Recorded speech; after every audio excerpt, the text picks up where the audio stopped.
It's on your side, Biz, possibly. But,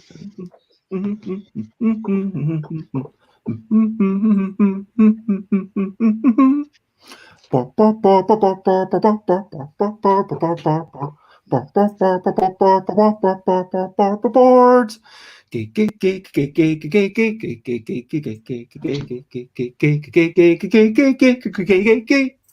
Board games, it's what we're talking about.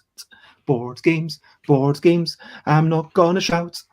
I am starting off this streaming with a little bit of singing, and today our conversation will envelop the notion of what it means to develop a board game which you have designed, which has maybe come out of your mind. Continuing this series of chats, we've got people wearing numerous hats because people have to do so many things. I mean, for it's figurative hat about which I sing. Anyway, over there we've got a person who's not exceptionally tall. It is the lovely Alan Paull. And we've got Rita in that direction. And Rita's done too many things to mention. And Matthew, again, we're going to skip straight past this person that we're chatting about last. Board games and development, it's what we're talking about. Board games and development, I'm not gonna shout. Hello and good morning, good afternoon, good whatever it is, wherever you are. Hey, that never gets old, Bez. Hello, Rob Harper, it is lovely to see you. Hello, Nicholas, and yeah, Rob. Well, I could have worn a hat if you told me. I mean, figurative hats, yes, exactly. Yes, figurative anyway, hats. So let's so today, as always, it is at 10 a.m. UK time, Busy Beats and Board Game Blether, and today I've got three amazing guests, Alan Paull, Rita Modl, Matthew Dunstan. We are chatting about development, and maybe we can have a quick introduction of who we are. Well, we don't really know what development is. It is kind of a nebulous term. Whether it is...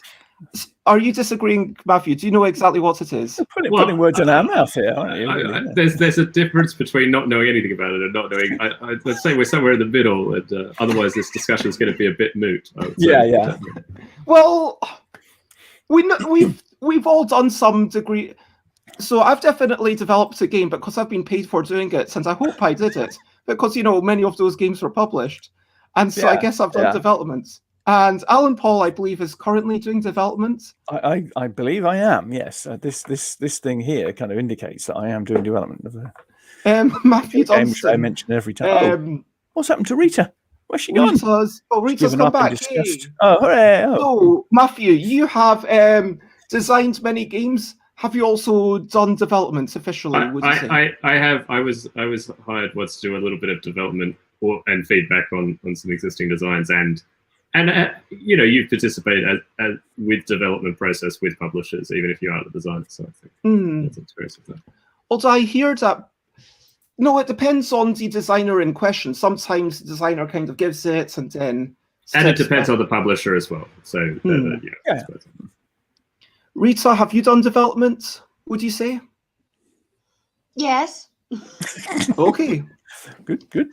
So I guess we'll chat a wee bit more about that later on. But let me quickly... none of us know what...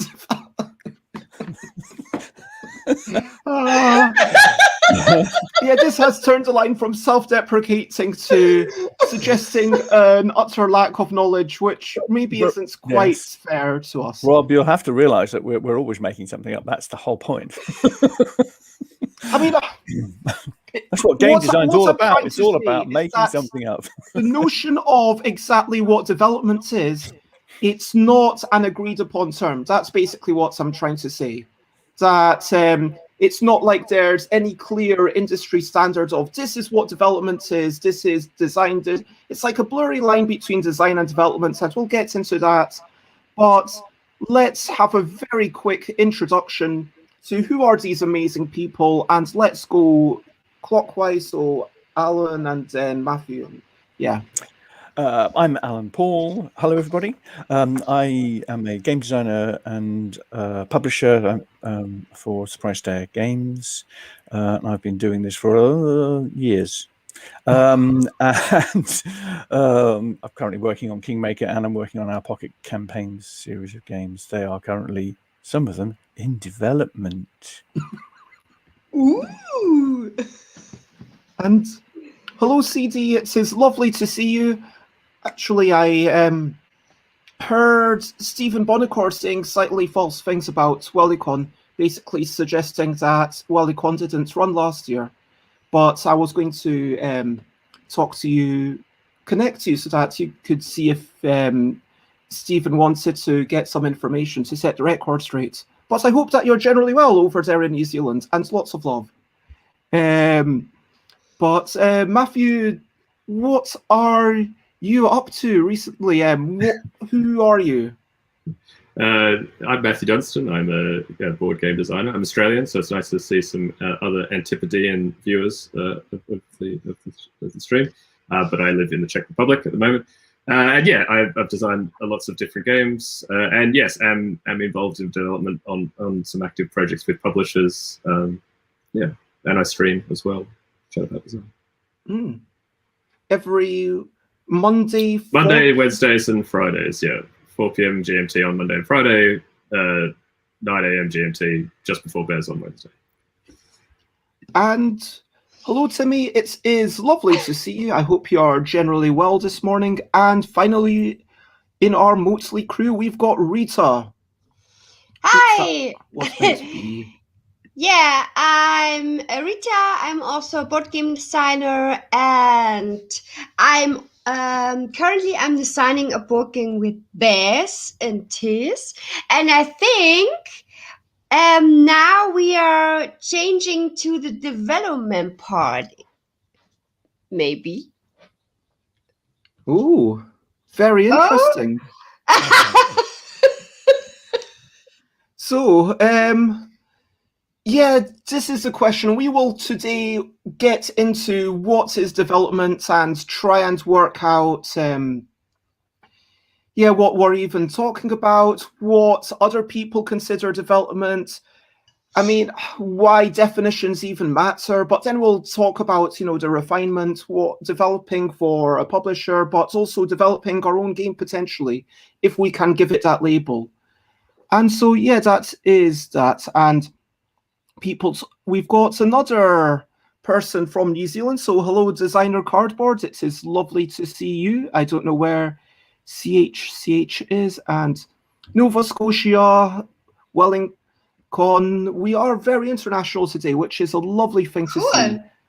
And let's move on to the regular section where I encourage everyone to share what have you been up to recently. Recent highlights, living life and seeing the sights. Recent highlights, playing games and other delights. Recent highlights. So, Alan, what are some of your recent highlights? I've been playing the odd game here and there. Yeah, it's been quite good. Played a couple of games of Race for the Galaxy yesterday online with some folks. So that was very good. I had a chat yesterday with one of the leading fans of Kingmaker. So he passed on his understanding of that to me. He's a tournament player, so it's a slightly different perspective on what we're doing, but that was really good. And I'm writing. Bez, I am also writing every day, or trying to. I've set myself a target really of an hour a day, specifically writing something. So I'm currently doing an article on comparing professional wargame design with recreational wargame design process, which is actually it's more interesting than it sounds. I can see the boredom creeping in there, but yeah, it's really this more, wasn't more boredom. This was kind of pondering. It's I mean, perhaps we can discuss little bits of that later, because they have a completely different process to professional war games design. I'm actually reading a book about professional war games, which once I've gone through it, maybe I'll You know what? I'll lend it to you next time I see you in person. Not Let's that one? say that. Not that one? No, it's a different one. Not that. Oh, okay. Right. And a quick hello to Dutch Yoda. It is lovely to see you. Thank you for joining us. And hello to Bones John. And Rita, what have you been up to of late? So a few days ago, I played for the first time Ninja Academy from Yellow Games. And it's a quite cute little game where you have little challenges.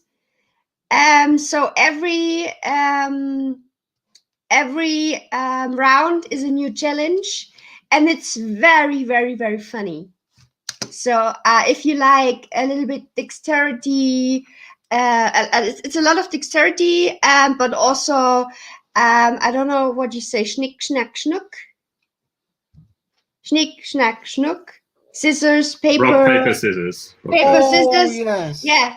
So it's schnick, schnack, schnuck. That's the German for rock, paper, scissors. Schnick, schnack, schnuck. Wow. Yeah. A useful phrase to know. It's Schere, Stein, Papier or Schnick, Schnack, Schnuck. So I'm just a lot of making a note. So a lot of that, but it's so much fun. So if you like that kind of games, you really should try. And the second thing, on Amazon Prime, there are the Harry Potter movies again for free. And now I'm looking all the Harry Potter movies again. Yeah. And Timmy says, having played a lot of Crash Bandicoot 4 and just getting repeatedly decimated by the game, apparently. And so, Matthew, what are you up to?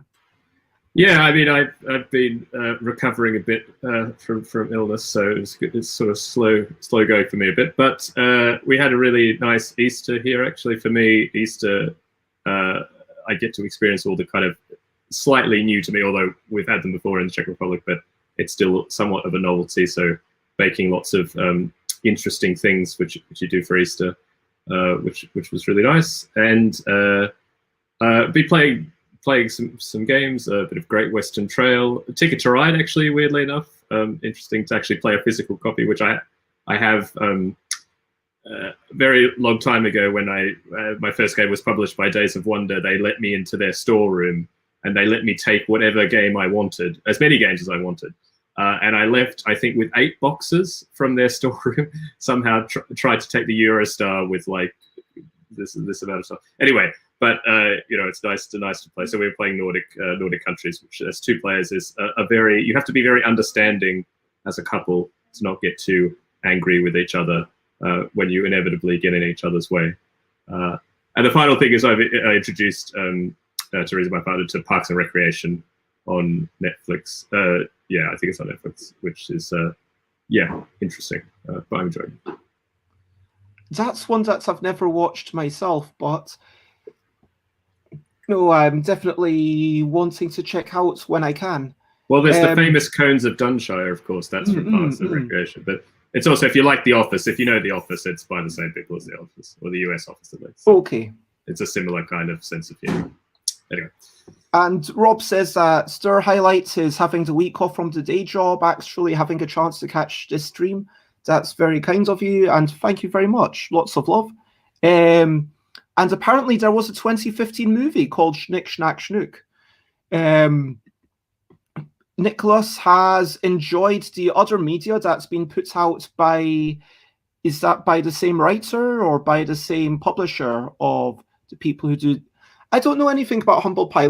Tell us a wee bit about Humble Pie, since it's clearly a recent highlight for you. Well, yeah, I read it about 3 weeks ago. It's by Matt Parker. It's actually it calls itself a comedy. It's a bit of if it's a comedy, it's a bit of a black comedy. It takes a while to get to funny bits, but yes, it's about obvious ones like the Mars mission where they got the imperial measurements and the metrics ran the wrong way, things like that, and it's logical. Now the reason I've got it here is the one I particularly like. I don't know if you can see this. You may not be able to see this picture, but I love this picture.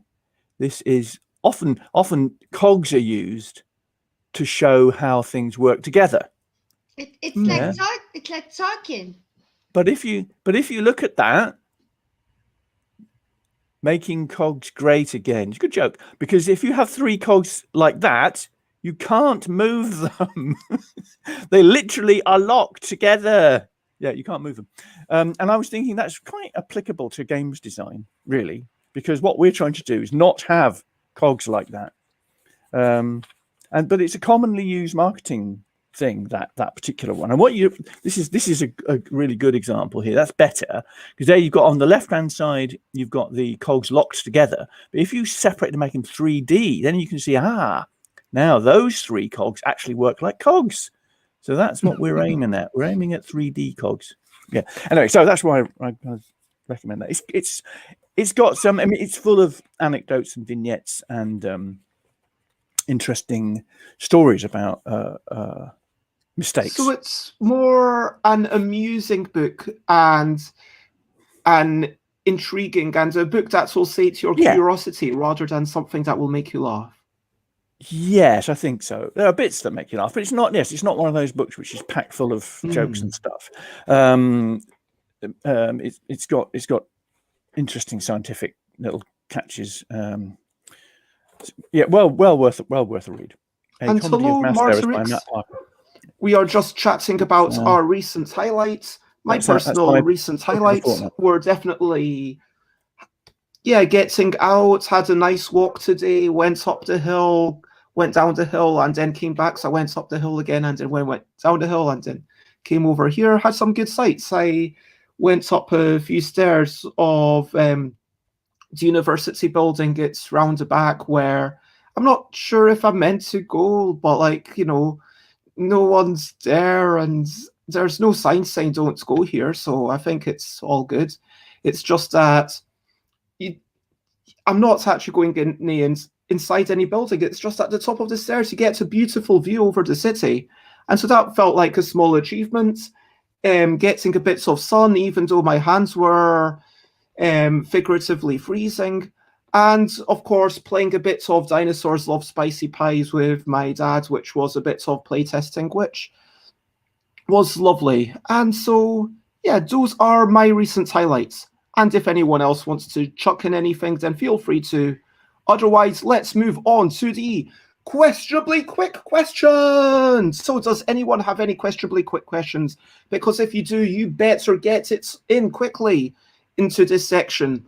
Because for the rest of the show, we're going to be a little bit more serious. But of course, that doesn't mean we're entirely absent of being frivolous. But at least for this moment, for this brief moment in time, we will answer pretty much anything. Yeah, we might even rhyme. So. We might? Oh.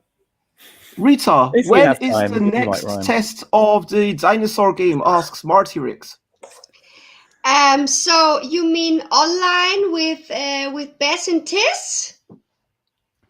So just to can I take this question, Rita? Yeah, of course. So basically what we agreed last Wednesday was that I would kind of take control of it for 2 weeks, and I would do a lot of testing in this house with the 4 people, well, myself included. There are 4 people who live here, and then after 2 weeks we would reconvene. So then that's going to be not tomorrow. In 8 days' time, we will have an online playtest. We will kind of chat about what has changed. We will negotiate, okay, are these good changes? Are these bad changes? Let's make some tweaks and whatever, and then it's all. For me, I don't know how other people work in collaboration, but I quite like this sense of, okay, sometimes one person's saying, okay, I'm going to take charge for this week, and sometimes one person's like, okay, I'm going to take charge for this week, because otherwise there's the risk of diverging too much from one key vision. Do you know what I mean? And replicating work done. So the next date is the 8 days time. So that'll be 14th, Wednesday 14th. The 14th, yes. Okay, next question. What is the daftest game you have played? Let's go clockwise with this. Daftest game you have ever played, Alan Paull. The daftest published one is probably Solo, which is just manic. I don't know if you play Solo. It can be like up to, I don't know, about 10 players or something. And basically you have a hand of cards and you're trying to minimize the points every round. But it's got cards like you play the card and all the hands move around. And then, so so you can have this great strategy and then it's completely destroyed by the fact that somebody else gets your hand. It's completely daft, but it's just a fun thing. We often play it at the end of the evening when everybody gets back together again and nobody can think straight because it doesn't really require any thought. And also to go out, to end the round, you have to say solo just before you play your second to last card. And of course, if you miss that, then you pick up cards instead of getting rid of them. And the idea is to get rid of all your hand. So that's the one. Yeah, it's a really daft game, but it's one of those things where it's almost like a lowest common denominator filler.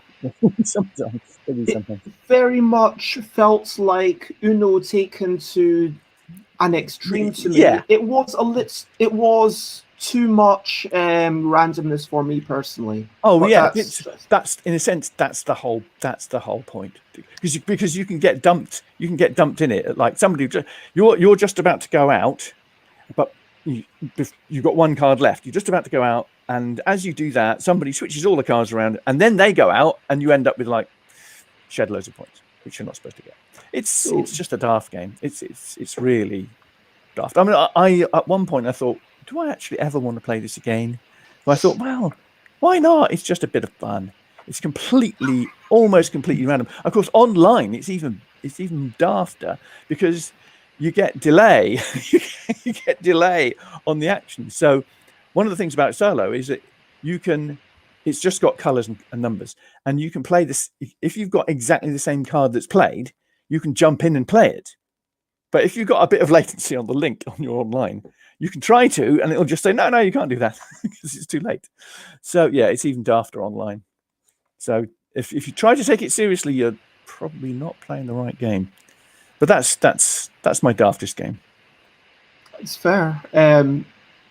Rita, what's your daftest game? Hope you are muted. Yeah, I didn't play it, but I've seen it on many posts on Instagram or Facebook, and it was Pencil Nose, and it looks so silly. You know, the game where you have the glass on with the pencil on. Oh, it looks so. Oh.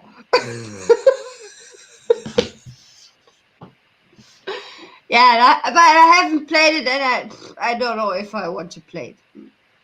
But the question wasn't what's the daftest game you've seen. The question was what's the daftest game you've actually played.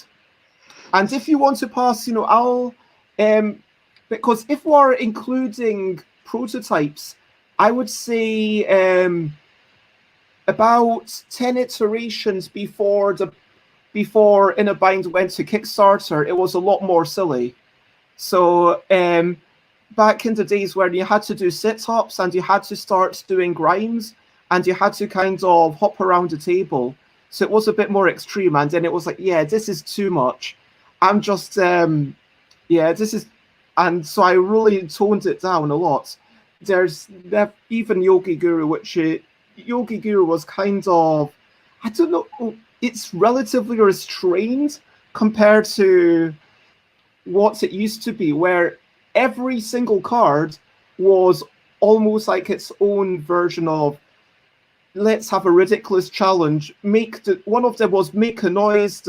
Everyone on the count of 3 needs to start making a noise, and then the last person to finish making a noise, gets this. It was not good. It wasn't good. I've just remembered, of course, Bunny Moose Moose. Yeah, that's pretty daft. Like if I'm going to not include my own games, if I'm only going to include published games, I think it might be the one with the crane that's attached to your head, where you're lifting up and making shapes, if you know the one that I mean.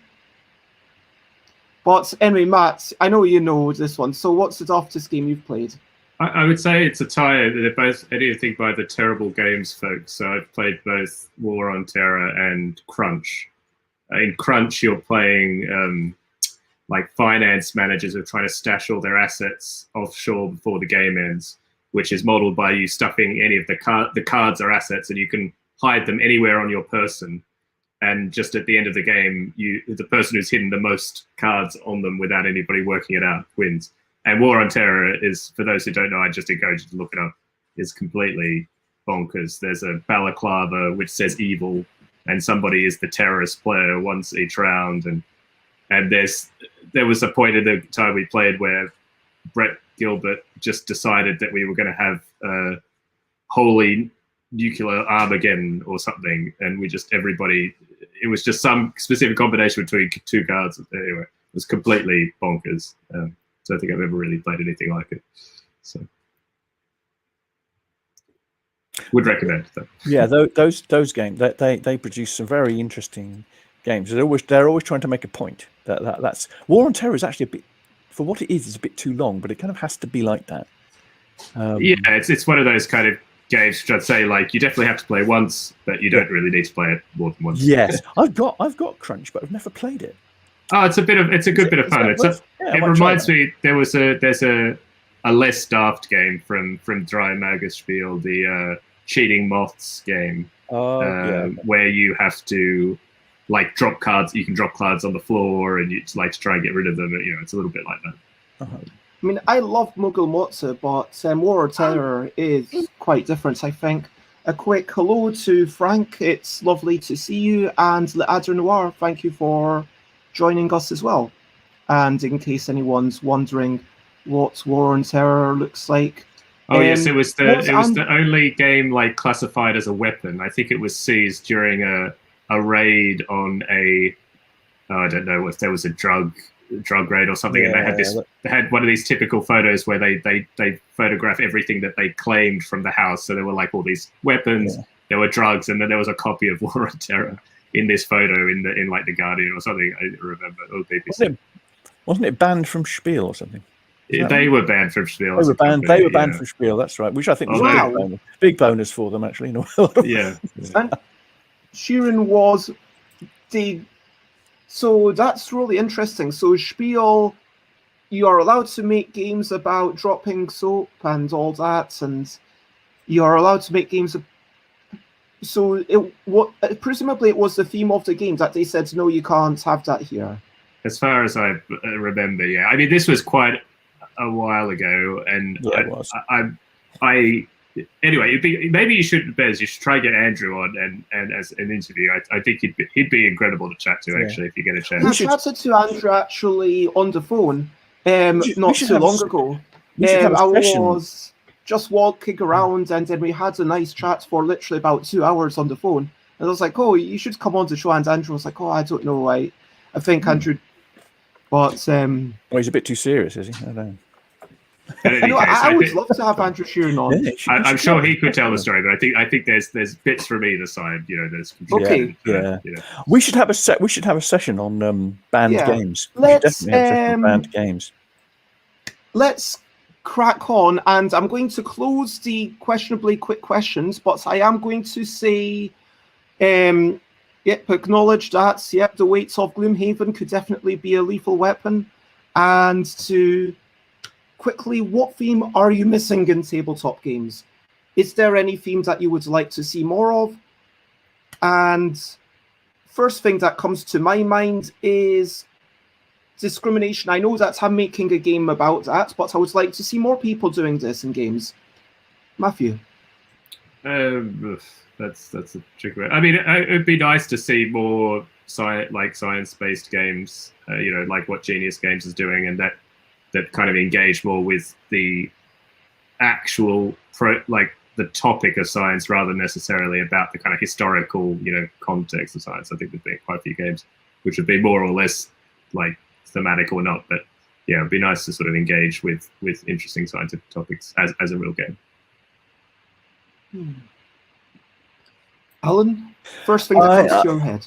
I think that more on ethical history type of stuff. So if we're addressing slavery, let's have something on slavery which gets people thinking about it. That's what I'd go for. I mean, there's lots of discussion currently about slavery in games, but let's do games which are addressing those kinds of topics. Quotes properly. Difficult, but probably not completely impossible. Rita, what do you think? Maybe games about the board game community or the board game hobby or something like that. Those are got some good thoughts. So let's move on to the main topic somewhat. We are, of course, discussing development with these lovely people. Feel free to comment, ask questions from like follow. And let's start off, as I often do, with, I mean, I feel like maybe we should actually be defining it before I ask you to say why it's brilliant. But maybe by talking about why we think it's brilliant, we will come to some vague definition. So, brilliant thing, what's a little thing which is brilliant? So, why do you think development is brilliant? I think development is brilliant because it takes the game from being good to being great, to being, you know, an okay thing, to being a perfect fit. It's like getting over that line and, you know, yeah, that's it. Matthew? Yeah, I broadly concur. I think it's the only way that you'll get a game that you'll always improve a game through development. And I think it will always be a better game than it would be if it was just designed by the designer themselves and sort of shipped off. So I think that process is great. And I think it also makes you question a lot of things in a design game, which can improve it, but also can make it more accessible or inclusive, and you know, all these things are really great, I think. Would you like a definition? Would you like a definition? You can have a definition if you want. If you want, sure. Well, I just thought we might start with it. Oxford English Dictionary: the action or process of bringing something to a fuller or more advanced condition. Specifically, the explanation or elaboration of an idea, theory, etc. Also, an instance of this. So that's pretty good. So, yeah, making something more advanced. That's quite nice. I quite like that. I like this particular usage in 1724 about health. But it could be applied to a game. This principle, on its first development and expansion, may be called a spiritual passion. I like that. It's got expansion in there as well, which is highly relevant to games. So an expansion is simply part of development, really. Yeah, that's why I think it's brilliant, because it's actually taking something that you think might be good and making it really good and presentable.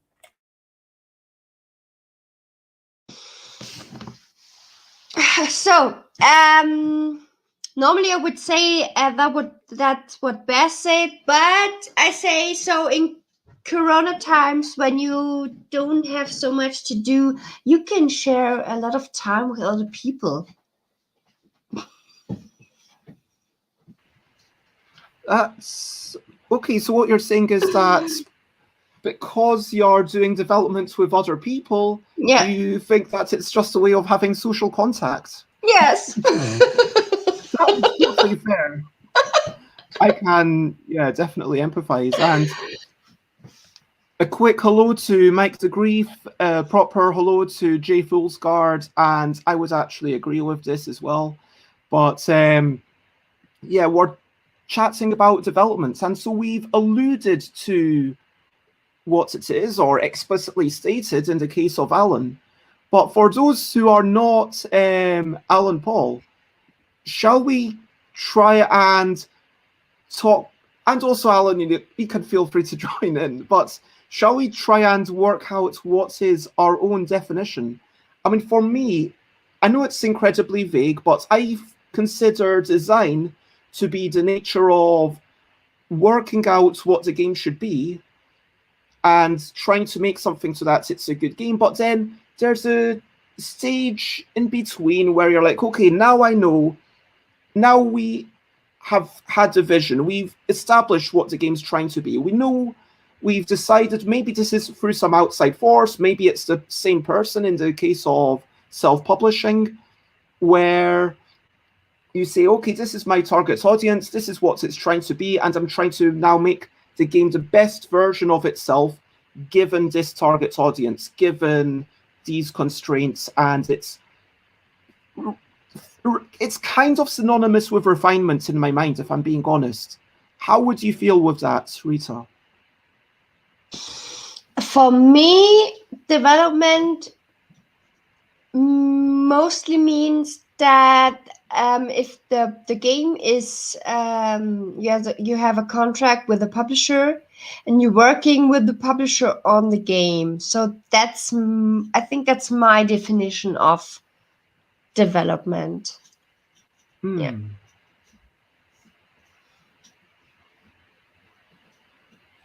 I could jump in. Yes, please. Yeah, I mean, I think I agree with you, Bez, about that. I mean, I guess I see it much more in the context of a publisher, taking on a game and then developing it, and it's about shaping that design to their own, their own kind of lens, which is usually a target audience. It might be a particular art style, it might be a particular theme, might be particular weight, all these different things that are going to kind of mold that kind of like broad design into something that's more more fitting with the other things that publishers produce. And I guess if you self-publish, then it's maybe you're also going to look at the other things that you've published.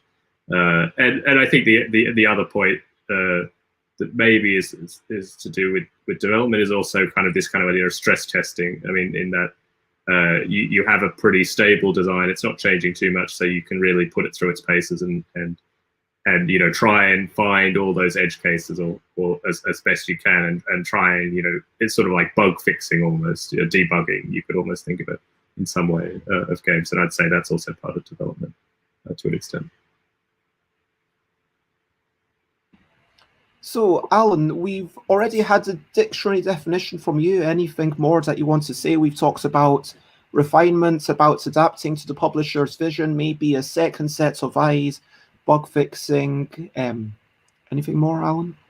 I think it's very subjective. I mean, for me as a publisher, I think there's a kind of break point between design and development for me as a publisher, which is basically when I get what the designer has given me as a finished prototype, then I've got that development process where I may be working with my own team or working with the publisher, working with the designer on bringing it to fitness for publication, if you like, well, completing it, if you like. But that's as a publisher, and I mean, because I'm a designer and a publisher, I've got a much more of a really blurred view of that, and so I tend to have that break point. It's more the design kind of, does the design ever end? But the design, if the design has an end and development has a beginning, it's, for me, it's the end of design is having a good working prototype, whatever that might mean, and development is then taking that good working prototype and as Matt says, stress testing it, making sure that it doesn't break, completing it, if you like. Development process is completing it. That's how I think it works for me. But other people don't think there's any. That other people don't recognise development as part of the process. It's all design, really. It's all iteration and design. But for me, it's that break point between having a good working prototype. I think this is and then finishing off. Very interesting point, because if you have the real illustrations and the real graphic, it could be changed, and you have to develop it again for that illustrations.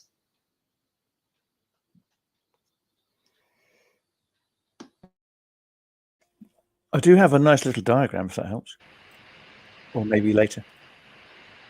I mean, if you want to try sharing your screen, if it's on your computer, go ahead. Well, let's I was kind of thinking in my mind, is it to do with when you know what's been done, like some sorts of, okay, during design, you're bringing in new features, and then I think so. Once at the stage of development, you're not bringing in features. But then having said that, I know that as an in-house developer, as part of Alley Cats Games, I worked on a few expansions, but then you've got to figure maybe this is a vagary in the credits. Maybe you could say that, okay, those expansions were designed in-house, but then the game itself, it was designed out of house, but then developed in-house. And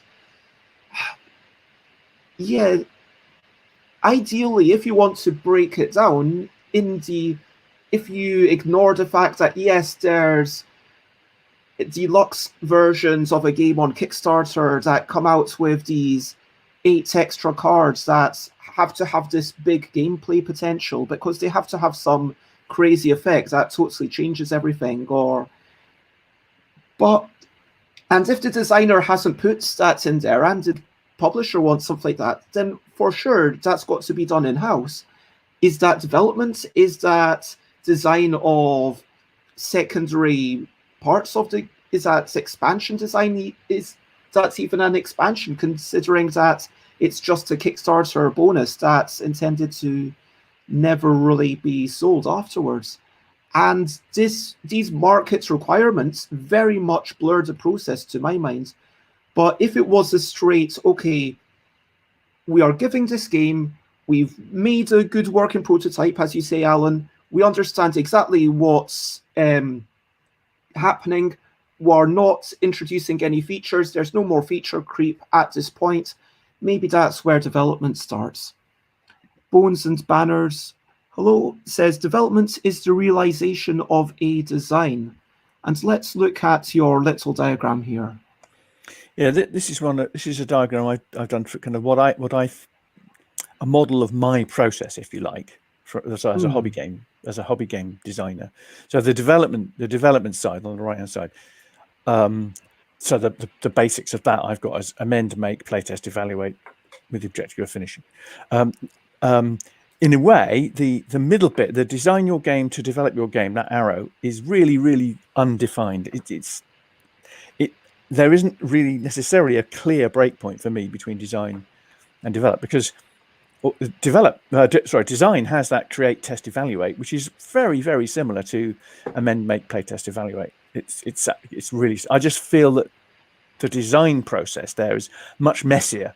I feel that we've moved to development if we've got a much more coherent process of change one thing, make a prototype of it, play test it, evaluate the results of that, and then iterate around there. So you've got something you can work on. That's my kind of view of the hobby games development process there. But some people will have a completely different model of how they do it. But I think we're probably all covering more or less the same types of things there, I think. And the labels don't really matter. This is very different from the professional wargaming one. Because I mean, yes, what's the difference between amend, make, and create? Well, yes, yeah. Well, amend means you've got something to start with. You've already created something to start with, and you're changing it. Going back to what Bones and Banners said, development is the realization of a design.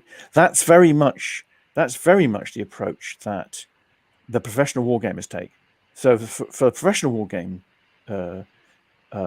game design, they have design for them tends to be what I've put here as the design brief. So their design is basically define what the game is going to be and how you're going to run it.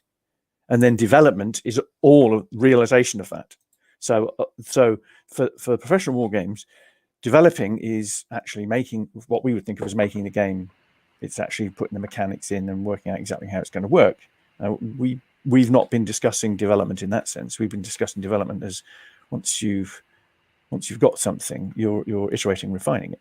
So there's quite a big difference between those two processes. And that, in a sense, that's part of the reason for me doing this diagram was to help me to flesh out what my view of hobby game design process is. We've got Designer Cardboard who asks, is this accessible online per chance? I mean, Oh wait, it stopped there, but I was going to say, well, I think Alan actually. Oh, I was going to say, if you want, you can always freeze frame it. Hopefully, it's good enough quality. But yeah, It's a maybe very go cool. to surprised games.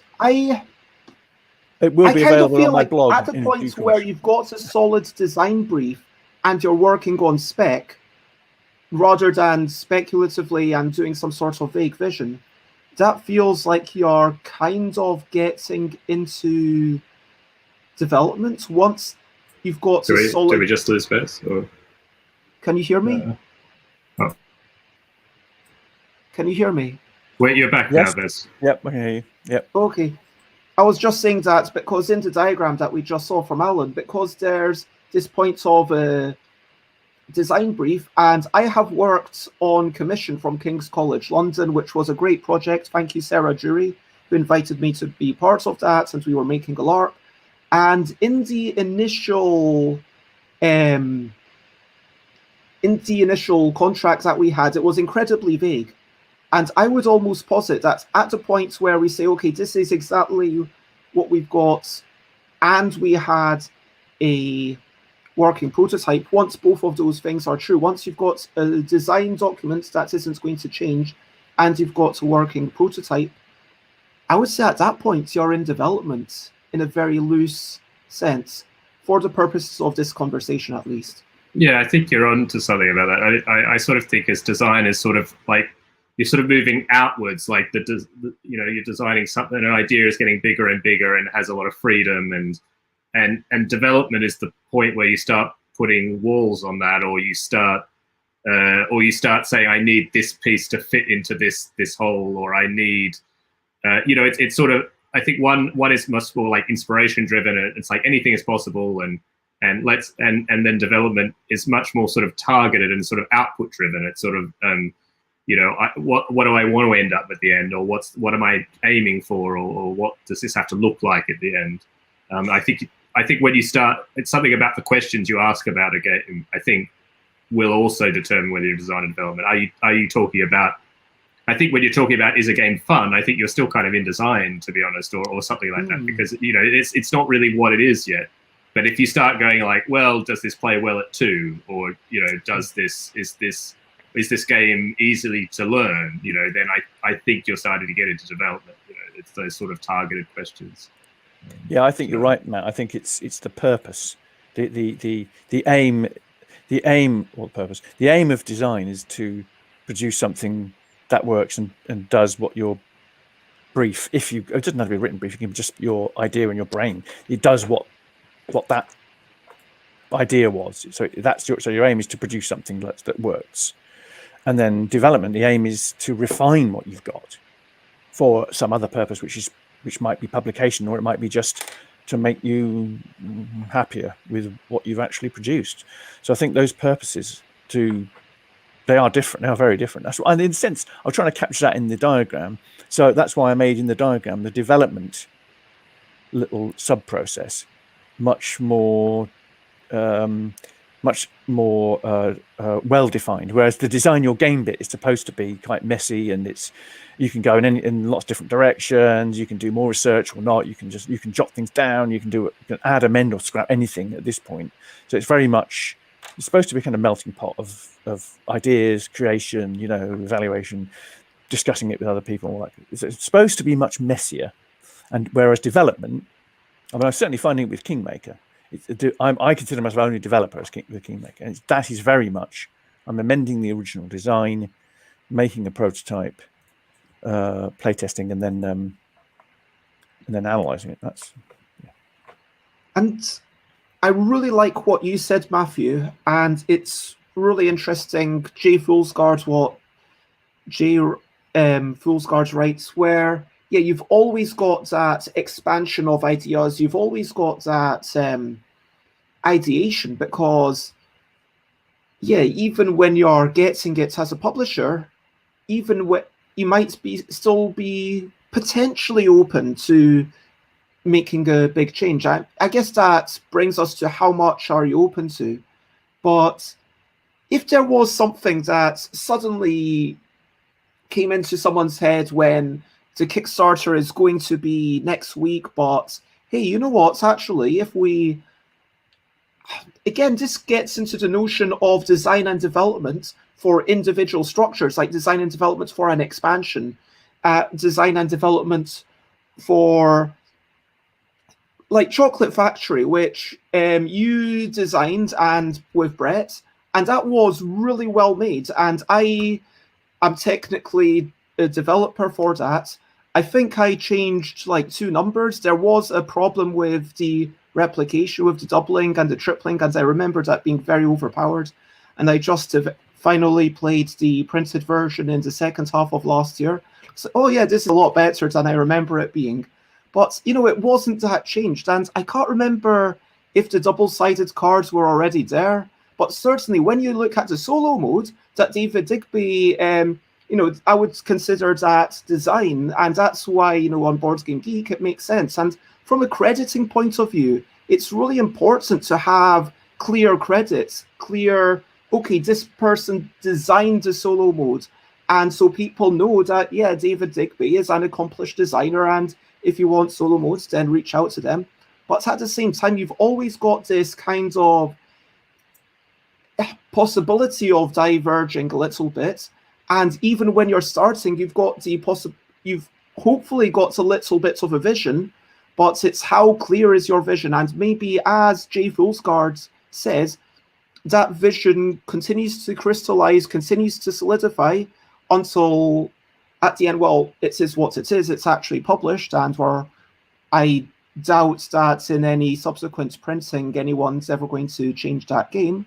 But like at the very start, I don't know, for those who don't know, the gimmick or the hook is basically that you're physically shoving these things on a double layer board, and it simulates a conveyor belt. And that's kind of cool, and that allows you to have different machine parts. And there's other stuff like there's, but yeah, that's the key. I don't know where that game started, but presumably you had that inspiration and you were like, okay, what are we going to do about it? And then you collapsed, and then you expanded and collapsed and kept on, you know, what's I'm meaning, like expanding and then collapsing. Yeah, no, I think you're right, Biz. And no, I think to your point about sort of crediting, I think that's quite important. BGG is getting better now to have fields for that.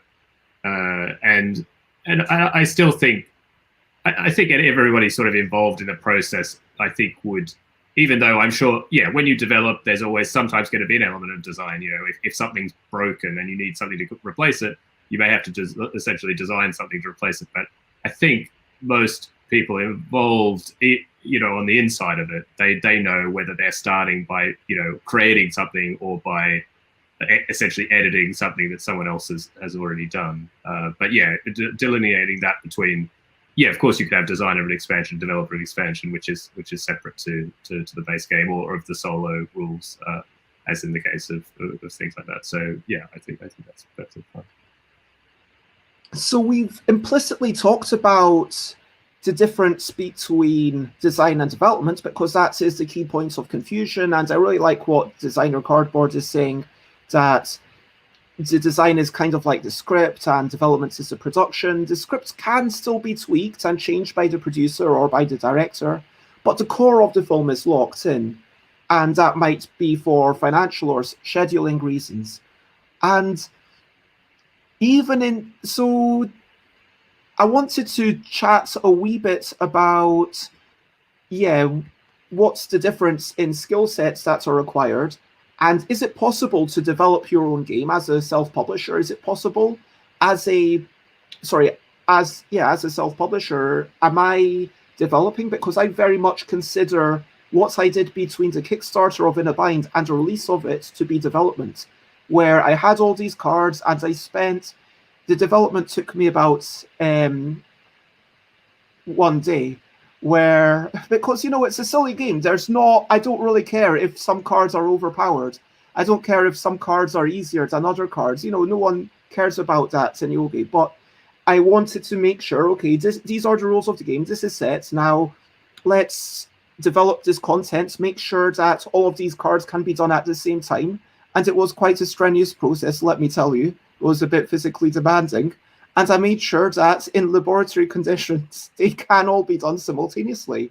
And so I took away some cards and I added some other cards to make sure that it all works. And even though there was no second set of eyes, I think that changing our own mindset, changing our own approach within ourselves can lead to us developing our own games. I don't know if you would agree with that. Let's go with Alan first. Yes, I think you can. I think it depends on a lot of it depends on where your inclination lies. Some people don't like going to the detail, the production type details, and they prefer to move on to the next project. And other people will do the whole. I mean, from my point of view, from my perspective, because I'm also a publisher, then I'm involved in all the steps, and I can see why a lot of designers have gone away from self-publishing a lot, because it takes a lot of time, and you can get too wrapped up in the production development and production detail, and it takes you away from design. That's what I was finding earlier with Surprise Day. I was doing almost entirely production work and development work, and I wanted to do design. So that's a big for me. That's a big issue. It's a big issue whether it's design and development in the nitty-gritty sense. Yeah, so that's why I am on that one, really. And Bones and Banner suggesting design and development requiring totally different skill sets, and yeah, I can totally see that especially with, you need a greater eye for detail maybe for the later stages, and you need a greater vision, and maybe what Matthew, do you think that you can develop your own thing, and how do you see what do you see as the difference between the skill sets? Well, as to whether you can develop your own thing, I really believe you can't, or rather, it will always be better if there's someone separate, a different person, I think. I think having that external viewpoint is just so valuable.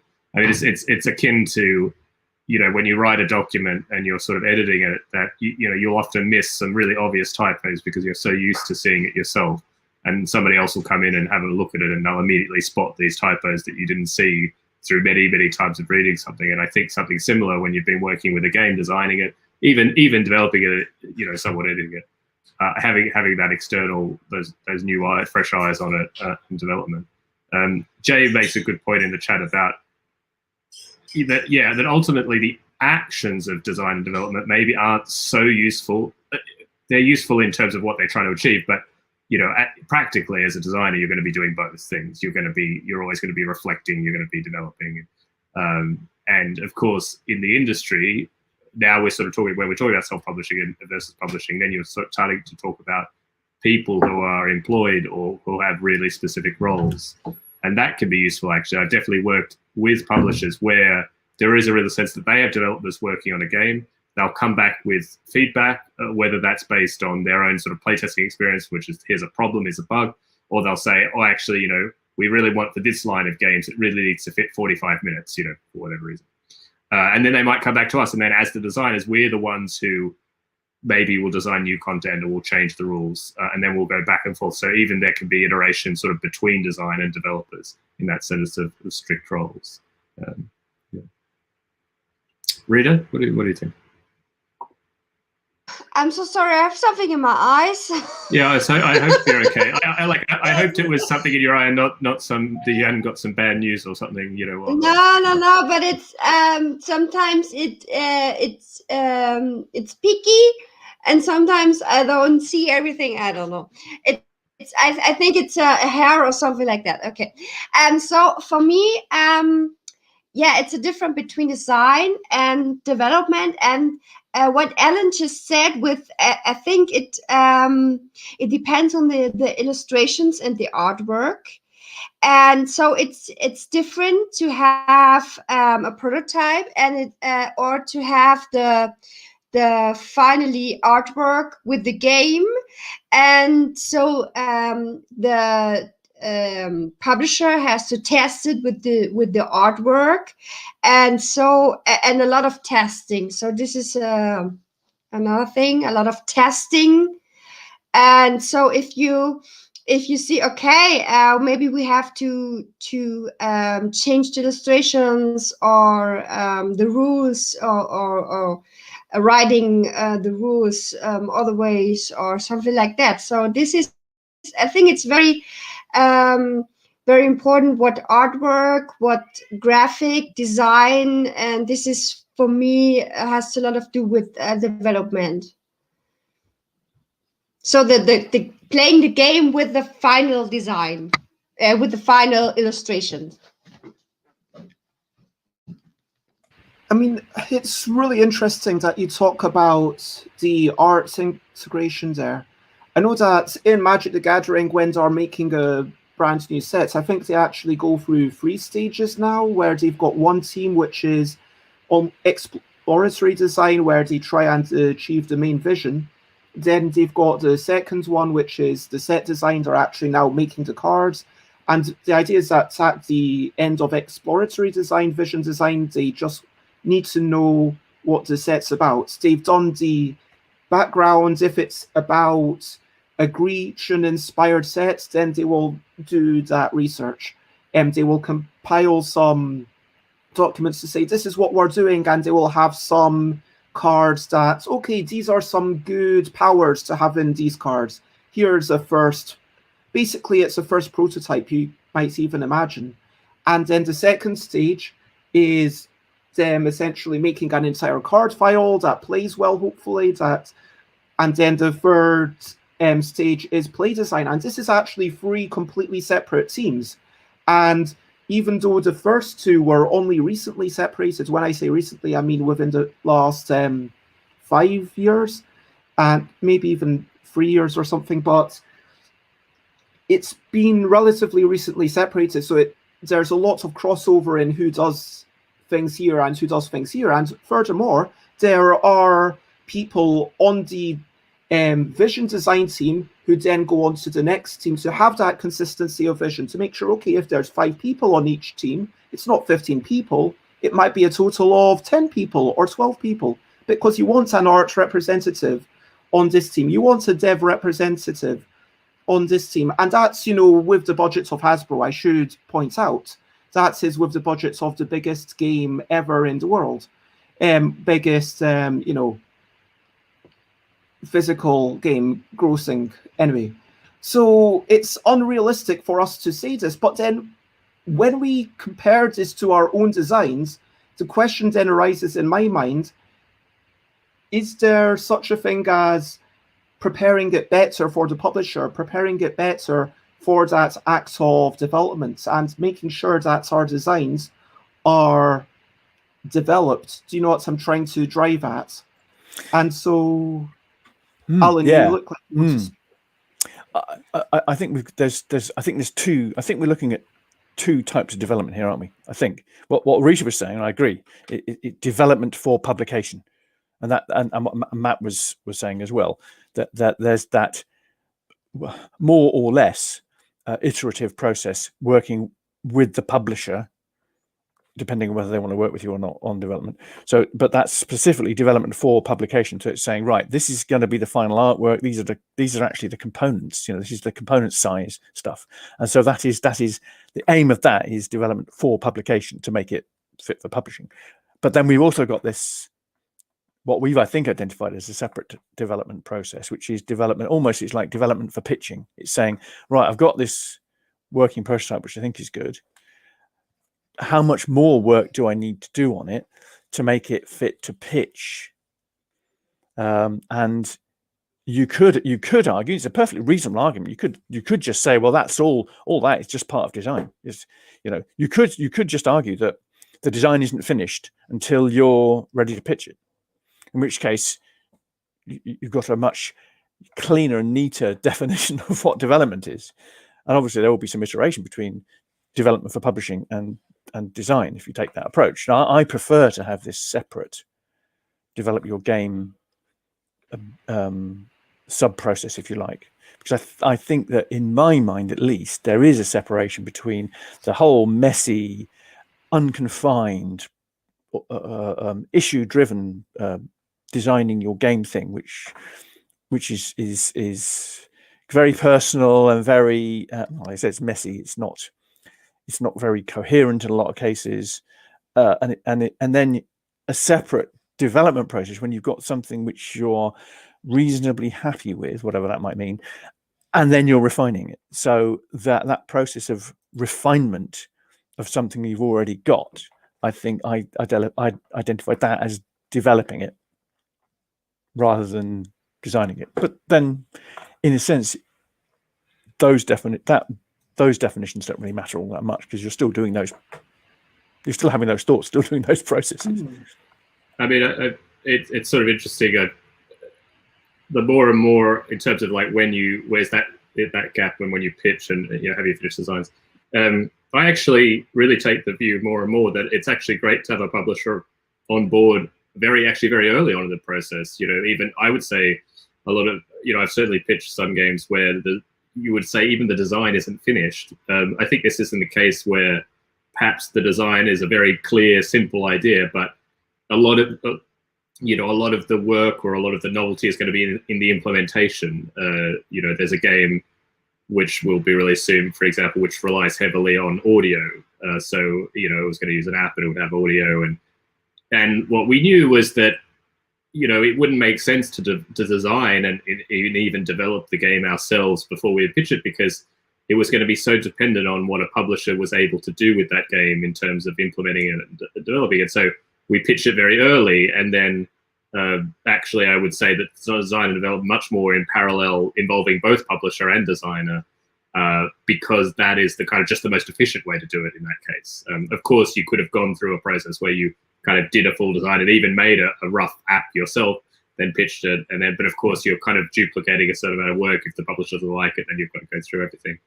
And the other thing that's related to that is this game is also a narrative game. I make a lot of narrative games now, and there's also a third element, I would say, that isn't design or development, but I would say is like content creation, which is, writing new scenarios. It's usually like the design of the game isn't going to change, the rules don't change, but you need to create new stories or new things like that. And of course, that also is this sort of strange thing of a mixture of design and development. Sometimes a publisher will want a particular type of narrative because they know it'll fit a particular thing, but that's still, you have to design or create to that and sort of fill in the kind of like the blueprint that the rules give you with a new sort of flavor or theme or something like that.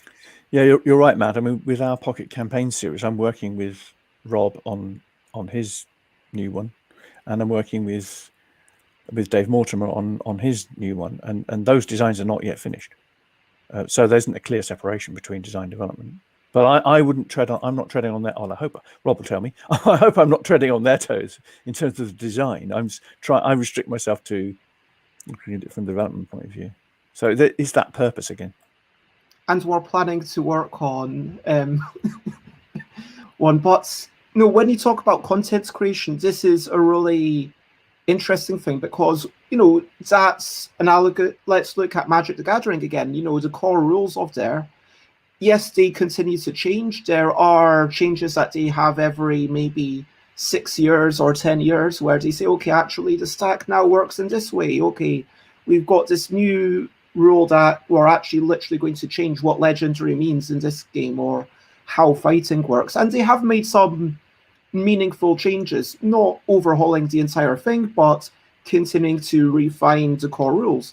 But within each set, I think that you've got to say, okay, what's the scope of this set? What's the scope of this content? Is the scope of this content purely to within the most like a pineapple plant? I was thinking about this because this is a free game, and I would like to on Wednesday, actually that's tomorrow, maybe just spend a bit of time thinking of some silly things to compare.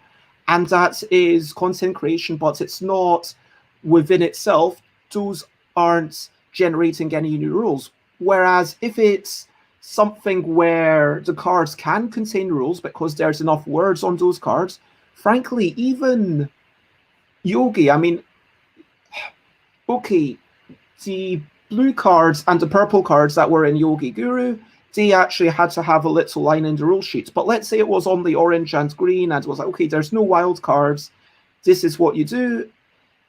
I think that I would still class that as design. Even though it's content creation, I would still say that there's a design and a development within each aspect of a game. Do you know what I mean? But Rita, sorry, we've not heard from you in a wee while. I don't know if you have anything to say about the interplay, and I'm starting to think more and more we should just call it refinement. Refinement, yeah, I think refinement is a good word. As I said before, Bess, we are working on a game together, and if we say development is development for game designers, I would say that we are quite in the part of development of our game, because we have the whole thing, what we gonna do, what is in the game. I think it's near fixed, but there are a few things. Okay, do we take this card? Do we take this point card or something like that? I think we are near in the development. And very much like a lot of what we have been talking about last week, we talked about slightly different. Look, we had some crazy ideas. You know, I had some crazy ideas about things being like different sizes, and we're like, okay, this is what it is. And then you had some crazy ideas that were actually good. I mean, you and Tiz were like big dinosaurs, small dinosaurs. I can't believe that was such an obvious thing. I can't believe we didn't think of that earlier. But that's the case with all the best ideas. But that's definitely, and I guess it comes down to really, as Jay Foolsguard keeps saying, I think there's a lot of really helpful things from chat. Yes, they are parallel, and so I would say it's all about expansion and refinement. If we want to say within your own designs, there is expansion and refinement, and kind of at some point you solidify your vision and you expand it. You kind of say, okay, what crazy ideas can I come up with? Because you want to try a bit more of the possibility space. And then at a certain point, it's just going to be like, okay, well, we don't know exactly what scoring system should be used. I know we had some discussions about it, but a lot of what I'm doing this week is to say, hey, I'm going to work out whether this should be a 2 or a 3 points for this. And that feels like once you're doing that, that's very much refinement. And I could see an argument for whether it's development, but I don't consider myself in the role of developer for the game. Like, for sure, if we successfully get it to a publisher, at that point, I would be quite happy for the publisher to. And this is the thing, like, it's all messy. You can then go backwards to design. You can go backwards and say, hey, we like this thing, but we want to. And maybe that's the thing about working with a publisher, like Matthew said, there's less wasted space. And Dave Turksey is really good at this, where Dave Turksey approaches someone in the early stages, says, what do you want me to make? Are you interested in this broad concept? And they say yes, and then Dave Turksey goes towards that. So are people, I don't want to just, want to give everyone a fair space to kind of speak and everything, but do you think that is correct, that we are essentially talking about expansion of ideas and exploration of possibility space and then refinement as the actions rather than the rules? Would you agree with that broadly? Yes, broadly. I mean, my diagram, which is a refinement of a model I've been thinking about for a long time. I made a picture of that diagram. This is very cool. But you can just boil that down into the first 2 boxes. Basically, is you could almost say that's just design and ideas, and then the design your game, you've got your design, and then you've got development, which could be refinement, and then publish. That's the most simple way. But I'm wondering how helpful. I don't know how helpful that is. And my question is, how much does what we're talking about depend on the type of game that we're talking about? Because as I said earlier, I'm looking at what the professional wargame design process is versus what the recreational or hobby war game design process is, and it struck me that they are so different. Because that mean that the professional war gamers think that their design process is basically with the client, always with the client or sponsor, define what the purpose of the game is, so what the objective is, and the parameters, the constraints on the game. That's what they think of as design. The bit that we would think of as design development collectively, they see that as development of the game, and that is focused because their focus in professional wargaming is on delivery of a particular individual game experience with usually a very large bunch of people. I mean, it could literally be hundreds of people, and very often professional wargame might only be played once. So they're not aiming at producing something which is going to be a shrink wrap product which people have to play on their own without reference to the team of people who designed it. So you can see that the whole type of thing that they're dealing with there is totally different. They have to the designer has to satisfy the client. That's the main thing, otherwise they're not going to get paid. But also they have to satisfy the players to an extent. And one of the early things that I thought about when I was doing this comparison, it just shoots through everything that in this whole set of processes, is what we're trying to do is we're trying to persuade players to spend their money and spend their time, their free time, on playing our games, which is a hard thing to do in a competitive market. What the professional war gamers are trying to do is satisfy their sponsor organization, which might be Department of Defense, or it might be part of the armed forces, or a defense education establishment. They're trying to satisfy that client, that sponsor. The players are in some way or other persuaded, cajoled, arm twisted into playing the game. So in that sense, they've got their audience is totally different. The audience of the project as a whole is the sponsor, not the players. So while obviously you'd want the players to be happy still with what they're doing, but the bottom line is the sponsor has to be happy, and that's such a totally different focus. You've got a much more this is much more like a project, like a conventional project with a project management process. And if I look at successful professional war games, that which they have their process on the front there, which you can't really see. That is a project management process, and I don't think we quite have that. We have a design process, if I can put it that way, rather than the project management process. And it's a bit different because we don't have to have things signed off. We don't have to go to our project board and say, can we have some more cash or anything like that. We unless we're working directly with the publisher for the whole process.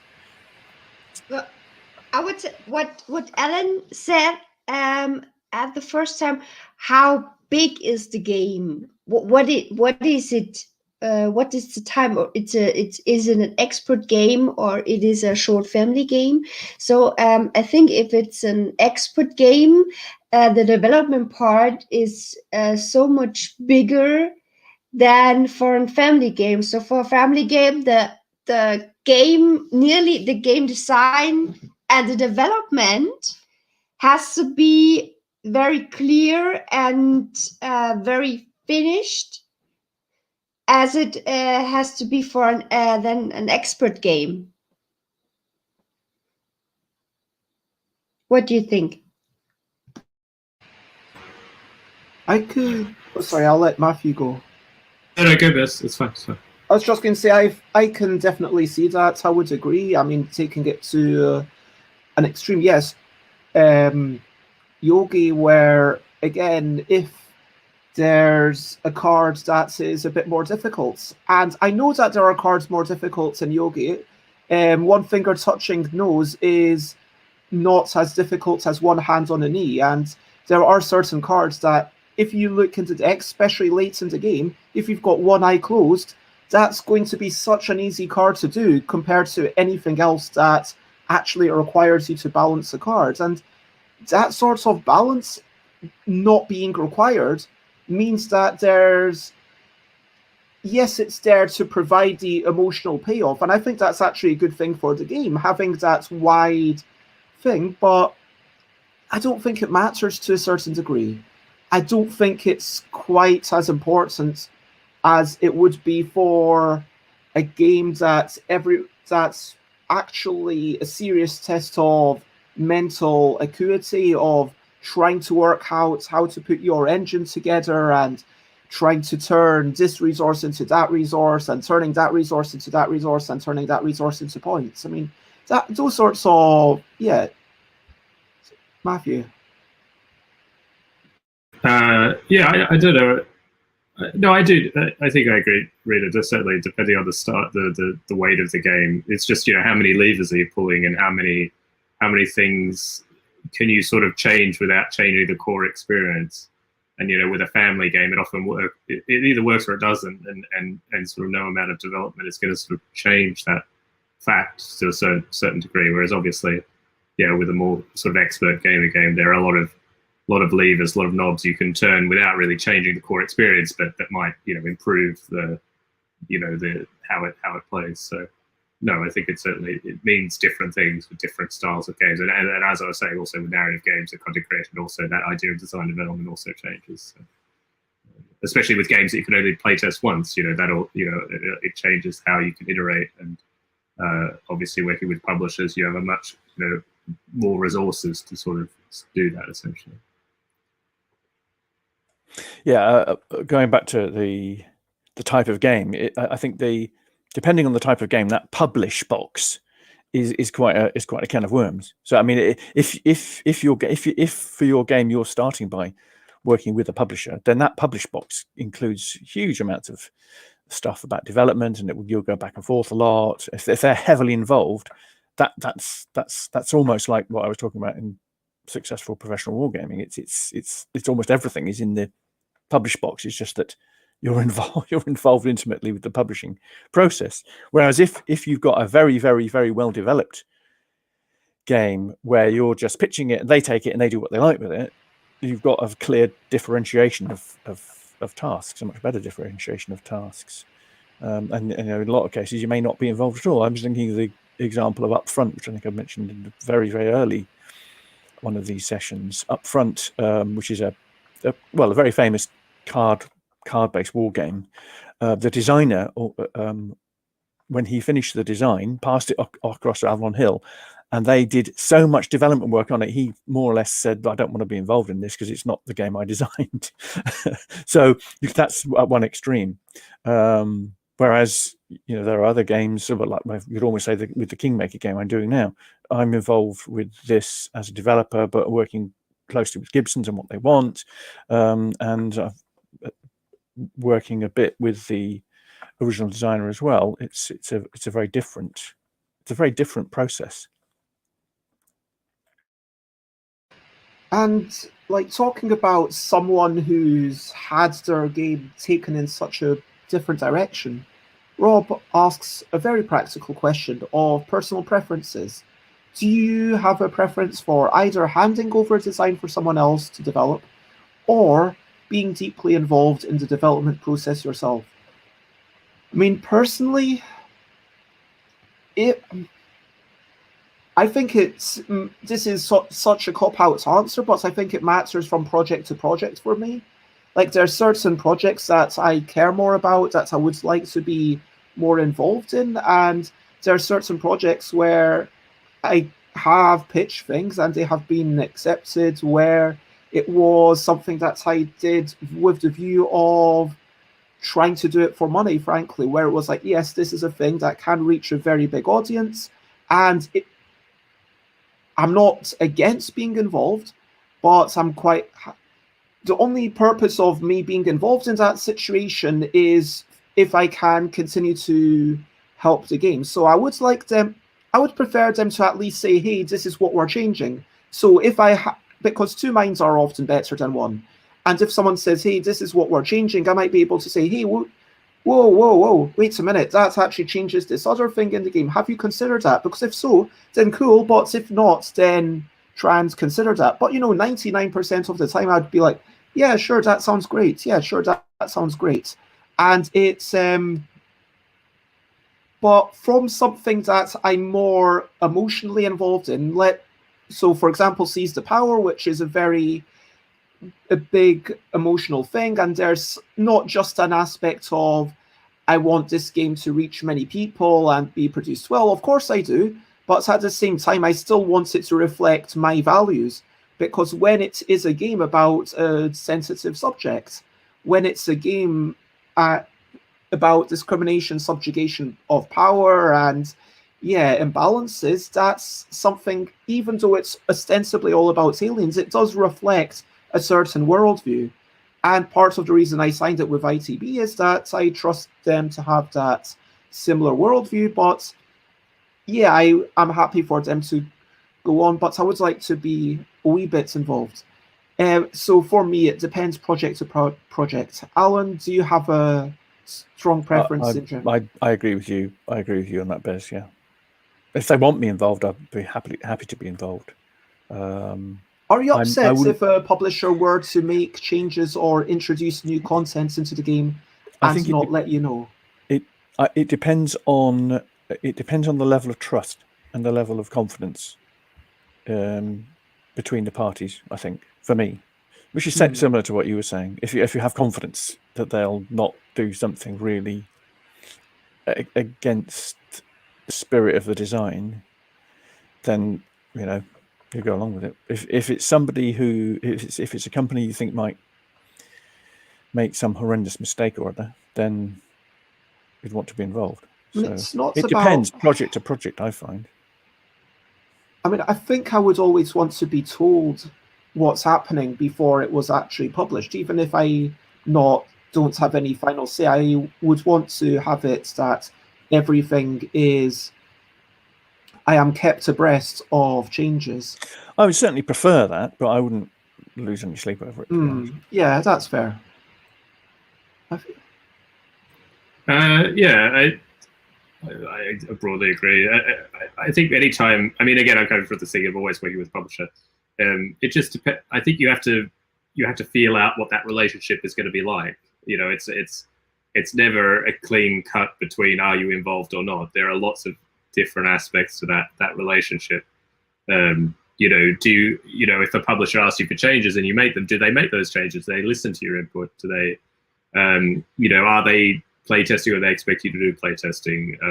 Are they taking it all the way to the end and they'll develop it? And so I think there's lots of different nuances there. And ultimately it's just about how you feel in that relationship. Are you comfortable? And I think what Alan says about, I mean, hopefully you're not working with a publisher you don't trust, because ultimately, even if you are involved in the process of development, if you don't really trust the publisher, then you've probably got some other problems. I wouldn't recommend. But of course, there's going to be cases where you just don't know them very well, and I think you've just got to feel that out. And I think by and large, there's very few publishers. At least I haven't really worked with any publishers who won't tell you what's going on. Yes, they might kind of go like very far ahead in the development process without updating you, but they will tell you eventually. It's not, I don't think I've ever been, received a printed box of the game and been surprised, I have heard of that happening now. Oh, okay. Well, I think it's pretty rare, I would say. And I think especially if you're a little bit up for, if you're a little bit forward, if you don't hear from them for 1 or 2 months, I think most publishers would respond to an email or something like that. So when I started designing games and getting my first contracts and so on, I always said, I don't care about what the publisher is doing with the game. But now I would say if they're making some changes, I would like to know it, because the first thing is if there is something wrong with the game because they change it and it doesn't work anymore, they always said, the audience always said, what does the designer do? Didn't she or he saw that? what's going on. And the second thing is, if they change it so much, I don't know my own rules, and I always going online and giving a lot of interviews or meeting people, and if I don't know my own game, so this is very weird. And the third thing is, I think the publisher should always staying in contact with their designer, because I think this is something how publishers seeing a designer. So in other businesses, so maybe you're writing a book or something like that, and the publisher, I think the publisher is not going to write the book in other things. So, or if you're having a music or something like that, publishers not changing the thing. So this is very weird in our business, that it's so normal to change the design. So that the designer, so we don't need a designer. So this is how designers are seeing in our business. I'm not sure if I would really agree. I mean, I don't know. I think that's a bit, again, it's sort of, we all know, I'm sure we all have stories of good and bad publishers, right? And there are, you know, publishers with more or less respect for designers. But I don't know, there is still the ultimate point. Of course, you want to be able to know what is published and to be able to talk about it, be familiar with it. You want to, but I mean, the publisher is still ultimately like the one putting all the financial risk in, and I'd have to think, like, if it came down to like some really some deep conflict between, you know, like some proposed change or something. I mean, I think it's fair that the publisher will say, okay, in this case, we're not going to take the instance of the designer because, you know, that's what we want to do with the game. And yes, as a designer, you can be unhappy with that, but when you enter into a publishing agreement, that's in effect, you are kind of saying, I'm giving over creative control over this game. So yes, of course, we're all talking in the best case, we want to be involved and have input, but I don't know. I think once you sign a game, it sort of almost becomes not your own in the same way as when you just were designing it. You do lose some control and some ownership over it, because, you know, the publisher will make changes beyond what you would have done, I think. And I think mostly that's for the best in the terms of the publisher, even if I disagree. I have to say, I disagree with you there, Matt, completely. And I agree. I think I've changed my view quite a bit as a result of what Rita said. And I agree with Rita. In fact, I'm going to change my whole view on that one, because I think it's very important. I think that the analogy to a book or a piece of music or some other creative enterprise, or, you know, a picture. I mean, what would happen if you have a piece of artwork which you're going to stick on a wall there, and like they decide they don't like how it's done, and they change the colors a bit, you know, oh, we don't like that bit of the picture, we'll make it blue instead of green. Now, I mean, so and you're comparing art to a commercial product, you know, like. I think there's a creative element here. I think if they change the cover, for example, I don't think we necessarily have control over the cover, but it's the game content itself. They should be coming back. Well, you say you don't have control over the cover, and I want to give the example of okay, I want to give an extreme example, which is a game that I've designed, and I've got I think there's 3 copies of it in the world. I'm not going to say the full title, but it is a game where a new blether Scottish where we need to talk at length at a fast rate without necessarily making very much sense, using as many words cards as possible as you spout a stream of anyway. So there's definitely a vision which is incompatible with market's realities there. So the vision is to have a box which has the title on it, and the title gives you all the and that's it.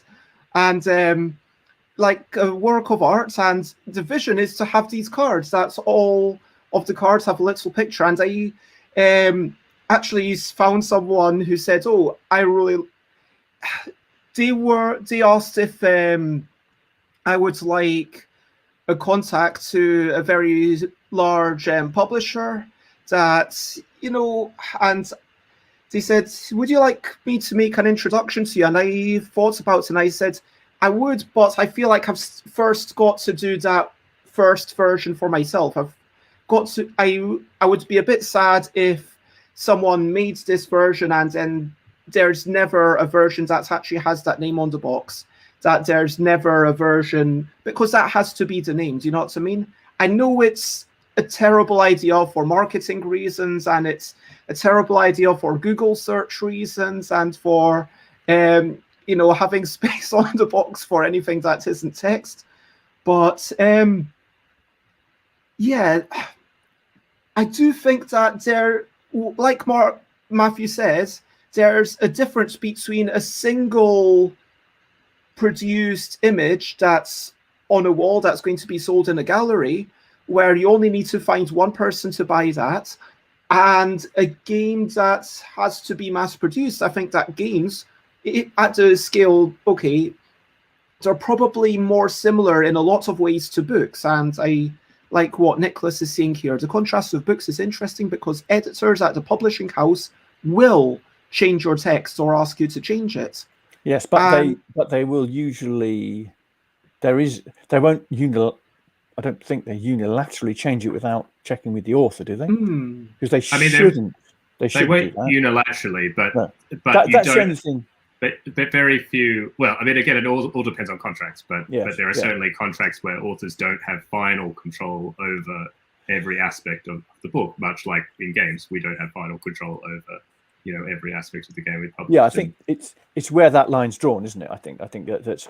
I would certainly resist the idea. And I think contracts I've got with designers as a publisher, I think nearly always have something in there which says we won't change things without consulting. You might use the word consulting, which doesn't necessarily mean we're going to listen to what the designer says, but there is an element of consultation which I think is very important. And I mean that you could envisage a situation where a publisher wants to make a change which the author disagrees with so much that they don't want that game published, or they it's unlikely, but yeah, they don't want that game published, or they don't want the name on it. You could have that situation, I suppose. I mean, it's pretty extreme, but you could do theoretically. And I think that's yeah, I would say I don't have something against changing a game when I have a contract to a publisher, but the difference is if the publisher works together with the author, and this is very important also to showing the worth of board game designing.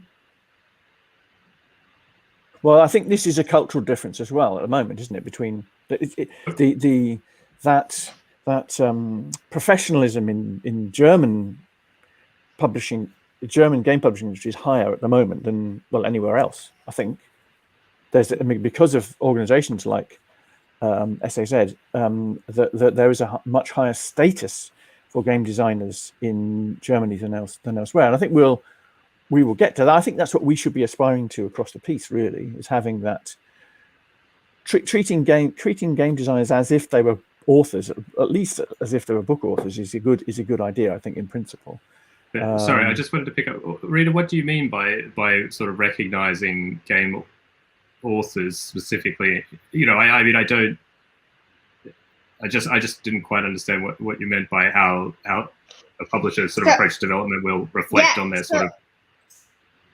For me, it's a difference to change a game and involve the designer, or to change a game and even don't tell the designer. And this is not. This is very often, so that a publisher changes a game and don't even tell the designer, and then the designer gets the finished game, and he said, "What is this?"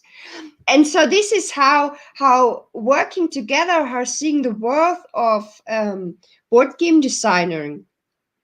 Yeah, that makes sense. No, it's just, I mean, to be absolutely honest, like that is just, I don't think it's ever happened to me you know, and I'm not saying I have this, you know, worldly experience, but you know, I've worked with lots of different publishers. I haven't heard of that many. There are always going to be obviously extremes on both ends. They're going to be horrible publishers and they're going to be horrible designers. But I don't know, for someone, especially if someone's listening to this and coming new into the industry, I would say the majority of publishers, you know. Oh yeah, for sure. I mean, we are very much discussing the edge cases, and I think this is maybe a fear of something that could happen rather than a fear of something that regularly happens. But at the same time, I think, you know, the notion of having the designer, having the designer's name on the box does mean that you have to stand by it. And I would say that, okay, there's a lot of things. So L'Adder Noir says, does the size of the industry perhaps dictate how much input a publisher has or wants to have in the development process? For sure, if you have entered the toy industry, if you make a game which is aiming to sell 100,000, 1 million copies, compared to something where you're aiming to sell 1,000, 2,000, you know, there's going to be a very different relationship with those people. And even let's take it to the extreme of what I'm starting to do, which is I'm actually going to call it busy budget bags, where I'm aiming to do about 50 copies, which is literally just a game in a bag. You don't get a box. It's just as cheap as I can print it. It's print on demand. And this is just I want to do these things because my art, as in not just the art of the rules, although I do believe that's art, although also my drawings are something that I want to have there in one version of the game that I can get to people. But when you say there are far fewer people playing and buying board games than reading books or listening to music, I would agree with that. But I think let's look at the movie industry. Let's look at video games, because video games, there's so many people involved. The movie industry, the writer's script can be changed so much. And I think with the movie, it's not as if it's almost moved away from the director and any single individual being big on the front of the... Really, who can you think of other than Tarantino who's actually making films right now that we can say, okay, that's a director and they have their name emblazoned on the front of a movie poster? I can't, like, maybe there are, like, do they have their thing bigger than all the actors? I think for a Scorsese or possibly what's his name, Christopher Nolan film, I think it's possible. Anyway, I mean, I'm being excited. Like, I mean, it's a fair point. Like my point is that it's still the norm in that industry is that because, you know, on the poster you get having a name bigger on the poster, I think does lead to people thinking that you're responsible, and it's not just the awareness of you, but it's also the responsibility that Rita's talking about. And so, yes, I've seen so much on Board Game Geek where people say, hey, and they talk about production value, like about, hey, this card was slightly offset. Why did the designer not do something about this? I would never allow this if my name was on the box. And it's like, what? And that these people obviously don't understand how the industry works, but at the same time, if your name is on the front of the box, it's not just about the fame, it's also about that responsibility. And so we do need to kind of make sure that the end product is something that we are actually proud of. Yeah, I wouldn't definitely. I wouldn't overstress it, but I just think that Rita's right that there should be that dialogue. There should be that dialogue. And this is very much for an edge case scenario. I mean, I have so Rob says, as a designer, it's easy to build a rapport with a small publisher like Price Fair Games. So I feel I have a reasonable idea of how much I can trust Alan on a project we work on together. But then, you know, as a designer, if you were to go with Zhigamic, for sure you can build a rapport with one individual or two individuals, or, you know, you go to parties and then somehow they know your name, but you don't know any of their names because there's like 50 people there who work for the company. And so it is a bit more difficult and things can slip through the cracks. And I would say that, yeah, I think it's okay for me to publicly state that they did do demo versions of the original Yogi and then a new demo version for Yogi Guru. And for the original Yogi demo copy, I reached out to them and said, hey, I really appreciate that you've printed all these things that you're giving away and you're promoting the game. It's really brilliant, but there's this one card in it that I'm really unhappy with. And I explained the reasons, and I just wish that they had told me these are the cards that we're printing, and then that one card I would have said, please don't do this for X, Y, Z reason. And we had the conversation afterwards, and they were like, oh, that makes perfect sense. Well, and so for the second one, it was, yeah, I'm very happy with the second demo copy, which sadly can't buy, but both of these demo copies have like unique cards, and I'm not sure the second one was ever even printed in English. It was only France because they are French. But anyway, the point is that things can slip through the cracks, but I still love Jugamic and just want to have that on record. You know, please don't think that I'm saying that Jugamic are a bad company to work with, and I very much appreciate everything that they've done in making it a better game. In terms of production value, like definitely that production value improved it so much. But like, you know, going back to taking responsibility, I don't know, like apparently it was I can't remember the name, the boss of Jugamic told me that they did a lot of work in making those card trays work, that there were lots of production problems, and they worked hard to make it down to a cost that could sell it. And my name's on the box, but I didn't have anything to do with that. And if someone thinks, oh, wow, Bez, this is a really classy version, it looks really professional, there's like so much great components quality, well, at the same time that I shouldn't have the responsibility if something goes wrong, I can't take any credit. Do you know what I mean? And that's a weird thing when it's all about that assumption of what's going on in your... sorry, peeps, for... How much is standard and how much is contract specific is also very interesting. I was explaining games for Frosted Games last week, and in the event they told a couple of anecdotes about the localization of Button Shy games, so the Wii 16 cards, wallets games. Amongst them was Tussie Mussy, and the contracts with Elizabeth Hargrave, as far as Nicholas understands it, for the German version included a clause about the German publisher having to change the name of the game for the German market because Tussie was a sexist slur of German, which Elizabeth Hargrave was aware. So that's really interesting. And yeah, I know that Jonathan Gilmore also has some sorts of clause in the contract that the publisher isn't going to do anything, that there are certain sorts of things that the publisher can't do. Yeah, with localization, you very often have a clause in the contract for localization that stresses that they won't change the fundamentals of the game. That's quite common. I mean, I think we've worked with publishers whose language we don't know, like Russian or South Korean. Then we will usually have a clause in there which says, no, we're not going to change the game to something totally different. Other words to that effect, because you may never know. You can't really check. I mean, I can't check with the South Korean version whether it's going to be the same as the English version. Although we did have an interesting experience in one of our games which was translated into German, which we didn't quite check properly enough, and in one place the word "not" was missed out, which is a classic error. Fortunately, interestingly, it didn't break the game. It just made it a slightly different game in German. What was the sentence? I can't remember, but it still worked. It still worked absolutely fine. It just wasn't quite what we intended. Alan, is this the reason why you learn German now? Well, I think it does help to have a little bit of understanding of languages. Mind you, we're also working with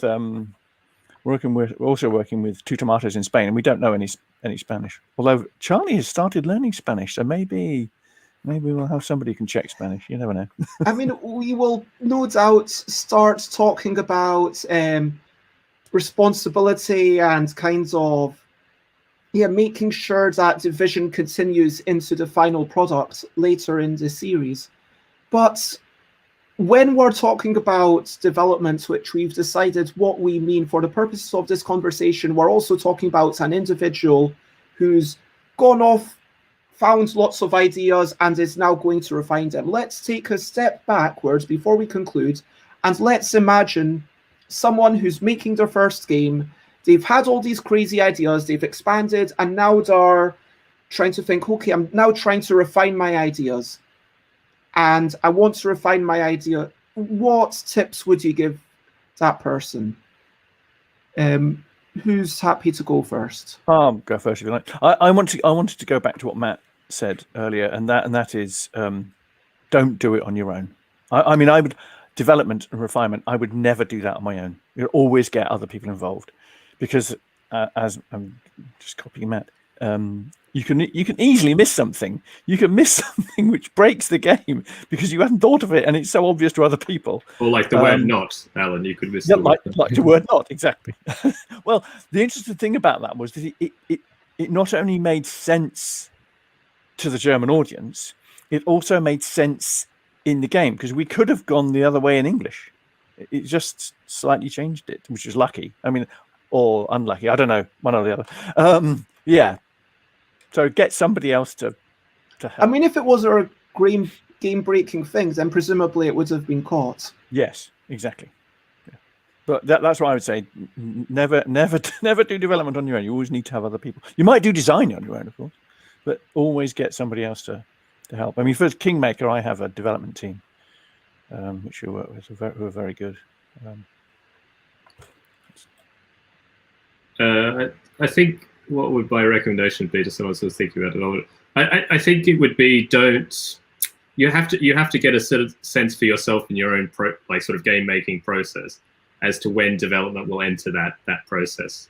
I think for some people, actually entering a kind of a development mindset might actually help them move an early idea ahead. It might, that kind of editing or refinement kind of idea might help push something forward beyond, because it's sort of the opposite of that is that kind of the more design ideation sort of part, which is sort of like where you think like it could be this, or could be this, or could be this, or could be this, and it sort of keeps blowing outwards, and that can be also useful at a different point. But it also, I think sometimes it can be harmful or not conducive to actually finishing a game, or like development can be a great way to sort of focus your energy and push something towards a particular goal, because often design in and of itself doesn't have a very specific goal, like often you finish a game. So I think it's just being aware of development, how it can be used, and to be flexible, or at least work out where it might suit you best in your own creative process.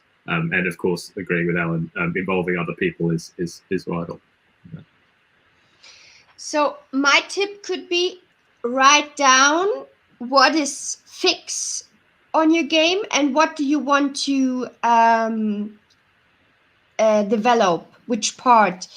So because the problem is, if you don't know what you want to do, it's like Matthew said, oh, it could be that, it could be that, it could be that, and you never will finish the game, and it would always change. So write it down, which part of the game you want to develop, and which part of fix you don't want to change. I really like this because it's all about doing things with purpose. I honestly can't think of anything else other than that, other than what's already been said, other than, this sense of refinement. You can sprawl, you can expand infinitely, because the possibility space of what games could be made is arguably infinite. And so that's why having, almost as early as you can, just saying, you know what, this is an idea, we're just going to go with it. And just, I think this is, I'm talking about refinements rather than developments here, if you know what I mean. So even earlier on in the design process, even when you've got your first idea, it's important to just say, you know what, this might not be the best idea, but let's just try it. Let's just push this one and just pick something and go with it, and don't feel like you have to explore every possibility. Don't feel like you have to look around yourself. Just keep going. I did have one question that we never got to, which is when it's too late for a big change. I'll do the like, in a sense, it's never too late for a big change. I mean, Twilight's Imperium keeps making big changes between published editions, so you can always have a second edition. You can always improve the game, but yeah, again, that's something that it's going to come to a judgment call. But we've talked about so much today. Where's my recap thing? Sorry about this. And we talked about so much. We talked about whether we know what we're talking about. And I posited that we don't, but Matthew correctly said, you know what, Bez, hey, wait a minute. We actually do know what we are talking about broadly. It's just that these are very vague terms.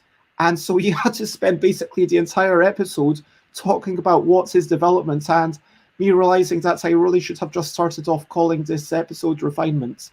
And maybe that would have, but we talked about war games, Ninja Academy, the fact that Schnick, Schnack, Schnuck is rock, paper, scissors in German. Schnick, Schnack, Schnuck. Schnuck. Schnick, Schnack, Schnuck. Schnuck. Schnuck. Okay, there you go. We talked about daft games, the daftest games we've played, Pencil Nose, Solo, and yeah, weird things, War and Terror. We talked about what themes we would like. We talked about more science and more just real world things about slavery and discrimination, and also about romance and just lovely things. We talked about maybe it's about involving the publisher's vision, it's about refinements, it's about bug fixing, it's the point at which feature creep has to stop. You're saying this is the game, this is what it is, and now we're just tweaking a few numbers. We talked about having a design document. That design, it's about the expansion, about development, bringing in, and Jay Foolsguard's this really interesting idea that design and development are always happening throughout the process, but design, it starts off that it's basically just that expansion of ideas and exploring the possibility space, and then that lowers, whereas the notion of how much are you developing, that continues to increase.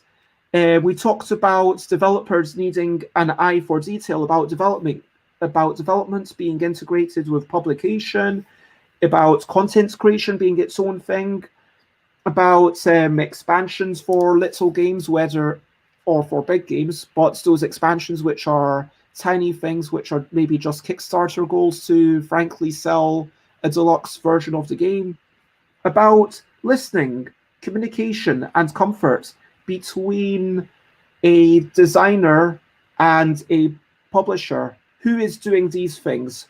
How much do you trust them? Because it always comes down to that. About the fact that the public sees designers as so responsible, and during interviews, you need to know how to play your own game. About the notion of sequels and expansions. Coming down to, yes, obviously people need to be kept involved, and we did get distracted because obviously these professional relationships, as people who are getting some sort of income in the industry, this is something that we do very much care about. But at the same time, if you are doing this on your own, just because you want to make a game and you want to make a game that your group loves, well, maybe it's worth doing some sort of collaboration, which is what we got into, trying to focus your energy and establishing goals, writing down what is fixed, about maybe writing a design document. And we talked very briefly about Spielautor. But is there anything else that you want to say at this point? Alan? I'm happy. Don't forget, cogs, they fit together in certain ways and not in others, just like game design components.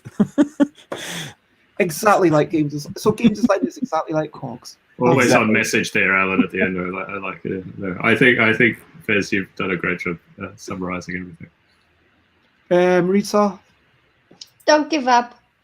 Oh, I like that. Yeah, definitely. And if you want to reach out to people who, or learn from people, there are all sorts of lovely ways that you can check out stuff. So, Matthew, how do you like to be found? Yeah, I mean, Twitter's usually the best way. So I'm Wise Goldfish on Twitter, and I'm also on Twitch at twitch.tv.mt_Dunstan. Yeah, it's all just. And Alan, how do you like to be found? I'm Bentham Fish on Twitter, Alan at surprisetechgame.co.uk on email, or Alan at alanpaul.co.uk on email, or in fact, Alan Paull on BoardGame Geek. If anybody would like to participate in Kingmaker playtests, then please do drop me a note and I will see what I can do. We're doing some more very soon. Oh, I would play test it. Okay, good. Yeah, and where you can find me, mostly on Instagram, Rita on Fire, or I'm also having a German podcast, Spielen aufs Ohr, where we play games about board games or other things. So, Oh wait, that's the wrong link. I wanted to do Spielen aufs Ohr because I didn't have that. it's on YouTube or Spotify or where everywhere where podcasts are. So found it. Here you go. That is the link to that. And let me actually put that into your thing. Okay. And if you want to check me out, then of course I am, that's all my links that are coming down below. And you can see them. I am stuffbybez.com. That's my main website. Yeah, you know what's in the past, I used to wait for these kind of to come out, but yeah, there's stuffbybez.com and there's stuffbybez.com because it gives me a strange sense of satisfaction to do that. And then twitter.com/stuffbybez. You have to do this. Instagram.com/stuffbez, twitch.tv/stuffbez, where I'm streaming every day at 10 a.m. UK time. YouTube.com/stuffbybez for the old episodes, and stuffbybez.com/discord. Join that for where you can see pictures of lovely things and chats about games and game designs and all sorts of things. J Fool's Guards, I am very glad that it made a few things click for you. That is lovely to hear. I want to say thank you to everyone. Thank you to everyone who's been watching. You've all been such a lovely audience. Oh, hello, Claire Llewellyn. It is lovely to have you here. We're just finishing up, sorry. And yeah, it's been lovely having you, Alan, Rita, Matthew. You are all the most wonderful people. And even though you've just gotten here, I have love for you as well. And thanks, Rita, and Matt, and Bez. It's been really good. Thanks, everyone. No. It's also heavily snowing here now, weirdly enough. Oh, really? We had a whispered snow yesterday morning. That was it. Oh, we have a lot of snow, and I can't see snow anymore. We have this night we have so much new snow. Yeah. So this is the actual penultimate bit where I say, over to you. What are you up to? You can share anything you want to. So is there anything that you want to share? I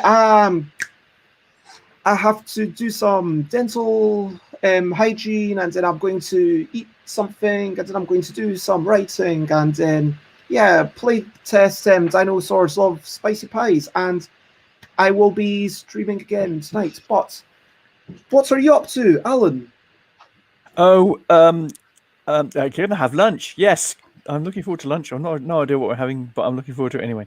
And then I've got a physical copy of Kingmaker completed now. The board behind was Charlie made it, dual-sided, classic on one side, revised on the other, and I've got all the components for me. So I'm just waiting now for the opportunity for some face-to-face playtesting. Yeah, so that's a bit of a wait ahead, but I've got to that stage.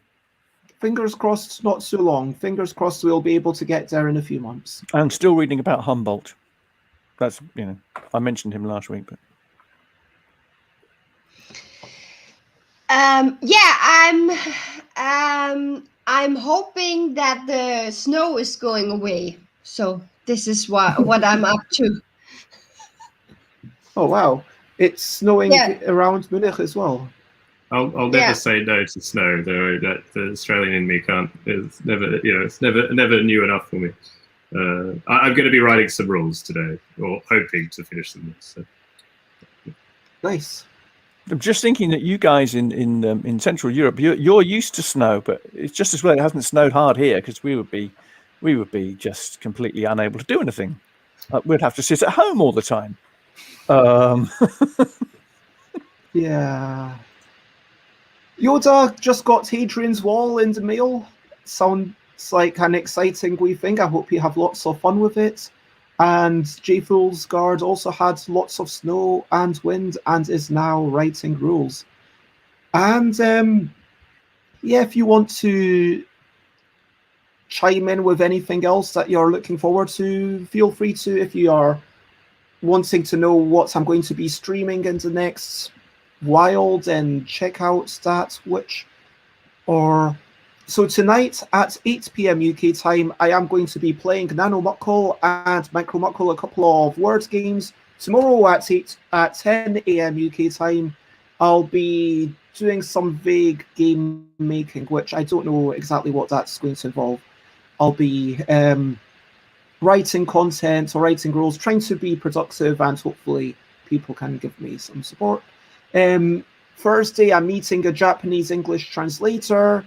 Friday is the Friendly Friday Forum. Saturday, mentoring Dutch Yoda. Sunday, I'm super excited about. I'm having a representative over from Project Nisei to talk all about Netrunner, which I don't really understand how it went from Fantasy Flight to Project Nisei, but I'm hoping that they'll be able to shed a bit of light on that, as well as just give an overview of that. And then next week, I'm going to be spending some mornings just doing some chaotic shenanigans and musical shenanigans, and possibly just playing the piano. And it might not even have anything to do with board games. So on Monday and Tuesday, potentially look forward to that. And if any of that sounds interesting, then please share, spread the word. Oh my gosh, that is crazy. Rob's putting Giftmas with the Grimms onto Tabletop Simulator for a laugh. Why not? Why not? And yeah, unless anyone has anything else, I will. While I'm looking onto Twitch, does anyone have any final words? Have a great day, everyone. Thanks very much for everyone dropping by. Thanks.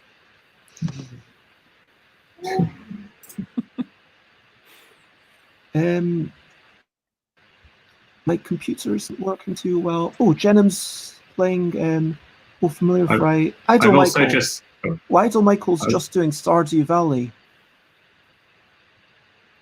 I just found out that one of my games, it should now be available, even though we were talking about publishers not telling people. They didn't tell me that it. Well, they said it would be released, but I've just seen it available in shops, so I'm hoping that I will get my copies soon, which will be nice. That'd be nice. Yeah. That's Okay. I'm going to be playtesting a new On the Underground version. Oh, okay. Cool.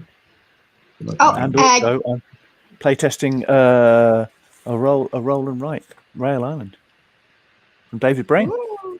It's fun. Ooh. Yeah. Ooh. Really exciting. Oh, Wow, I would say really King need of- to get in touch with David Brain. King of 12 is now available in English. Oh, yes, I saw that. Yeah, congratulations. Yeah, it's from Lucky Duck Games. Yeah, great publisher, and Vince, definitely a friend of the show. And I'm meeting Lucky Duck tomorrow, actually, for having a meeting tomorrow. So. Are you going to say I don't know anything the more, or Lucky Duck. just? I don't know. We're pitching him a game, so yeah, we'll see how that goes. Cool. Very good. I am yeah, going to say in that case goodbye. I am going to read Jenna music because it will read Michael tomorrow, maybe. But it's lovely to have you all. Oh yes, Yoda, what's happening with your Kickstarter thing?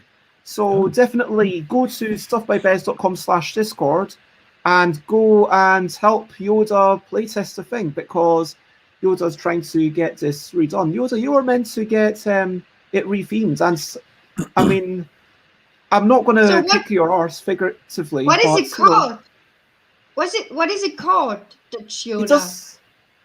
It's I'm not sure it's ever had a proper name. Yeah, Yoda, you need to think of a name. You need to like give us some options, maybe.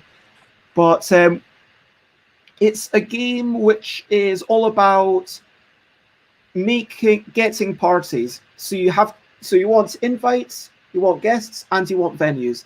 And then you multiply the invites with the venues, and that's like the happiness. So you're party planner. There we go. That's good. Like there it. We go. Got alliterative there. Yep. Oh, yep. Just remembered. I'm at Bacon as well. Virtual Bacon, obviously. Thursday to Sunday, Bacon. Okay, should be in Exeter, but actually it isn't. It's going to be virtual. Say goodbye. Please feel free to copy paste some or all of the raid message, and that is the end of the show. It has been lovely with all of you, and for now, bye, bye, bye, bye. This is a goodbye song.